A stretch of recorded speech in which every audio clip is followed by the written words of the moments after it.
Hello, and thank you for joining me for this dose of virtual vitamin Z. My name is Sandy, and I'm an education specialist for the Detroit Zoological Society, where we celebrate and save wildlife every day.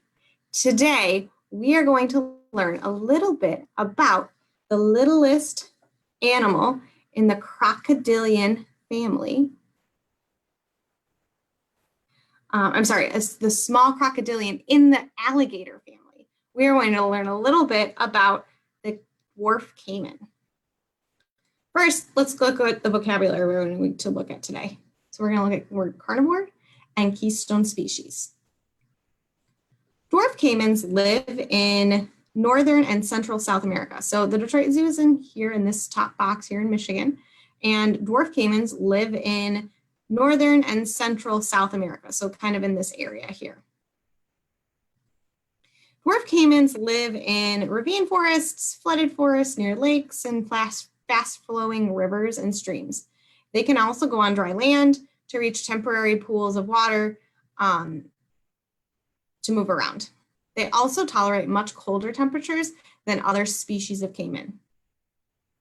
Dwarf caimans are considered a keystone species, and that means to be a keystone species means to be a species on which other species in the ecosystem survive and depend on, so that if they were removed, that the ecosystem would be drastically changed.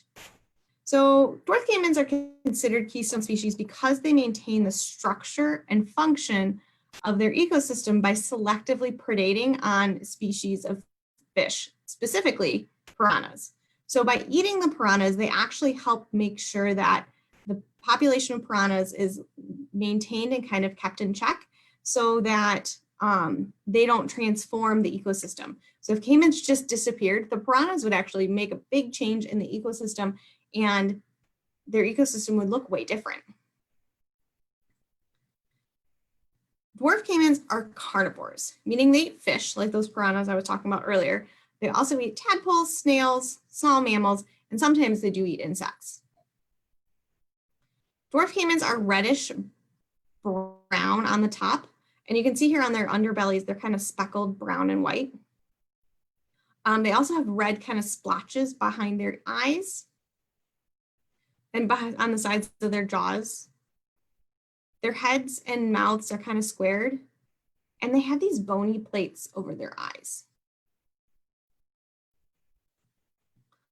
Although they are small in size, the dwarf caiman is known to have very few predators than like other species of caimans or alligators. And this is because they are uniquely armored with having jagged skin. They're pretty small. They're anywhere from 4 to 5 feet long. So an average adult female human is about 5'5". So they're about a foot shorter than an average adult female. They also weigh about 40 pounds. To give you an idea, they are the smallest crocodilian species, and they are full grown by 10 years old. When you're visiting the Holden Reptile Conservation Center, you may come across an animal who looks a lot like the animal I just described to you, but the label says Chinese alligator. And they are different types of animals. They are different types of species. So you can see the dwarf caiman, actually, you can't really see, but the dwarf caiman has tinier, their teeth are much skinnier and more narrow at the top. So you can see here, this dwarf caiman's tooth is kind of skinny. And if you look at this Chinese alligator, the tooth is much more wide at the top. They also, the Chinese alligators are slightly longer by about a foot and a half, depending on a male or a female, and they weigh about 10 pounds more.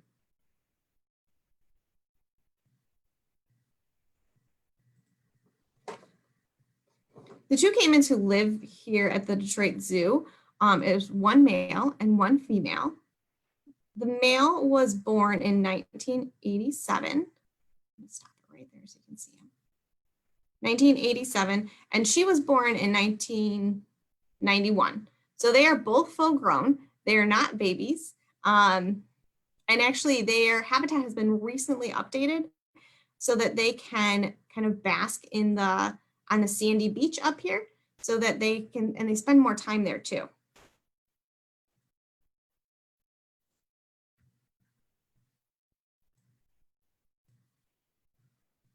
while they are the smallest of the alligator family, and they are pretty cute. I mean, I love their little faces. They do not make good pets. They're still quite large. I mean, they're 4 to 5 feet long, and they do require large pools of water and large spaces of land to bask in the sun. And they definitely can create some injury with those teeth of theirs. So they may not be the best animal for a pet.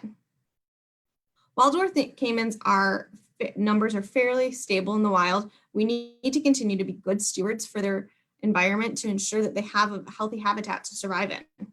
Next time you visit the zoo, please visit these wonderful animals, these wonderful little big animals in the Holden Reptile Conservation Center, and say hi to them for me. Thanks so much for joining me for this dose of virtual vitamin Z, and we hope to see you in the next one. Bye.